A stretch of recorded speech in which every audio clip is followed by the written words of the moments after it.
Okay, so last night, you may have heard, Pete Buttigieg was the first of the Democratic candidates making last-minute pushes here in the Beehive State before Super Tuesday.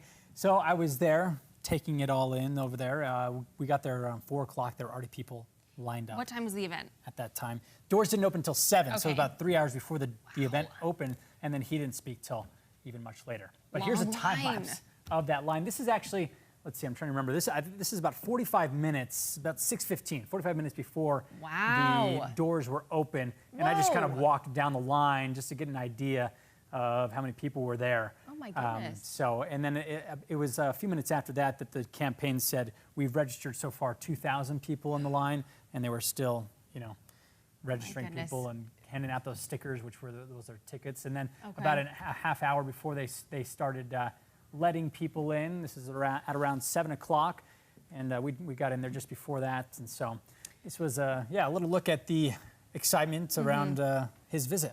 And you talked to some people. Did they know that they were supporters of Pete? Did they come because they wanted to learn more? What was the general feel? I think most people knew that's who they supported. But I mean, we did speak to a couple of people who they were still open. There were a few Sanders supporters. Oh, maybe even more than a few. Interesting. But who were still open to hear what he had to say.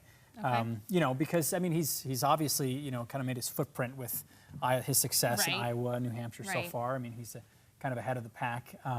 We'll see how long that lasts. But it was an interesting night. I think that a lot of people, because you know, some people consider him a little bit more moderate, and one of the things that he mentioned was he called them future former Republicans. Join us. Interesting. Future former Republicans, you're welcome.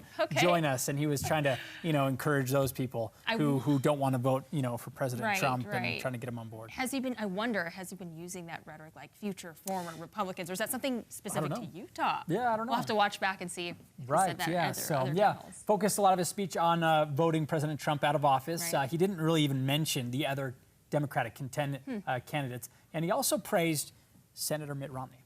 Take a listen. If your senator, who I disagree with on all kinds of things, but I think we can agree, followed his conscience on this matter,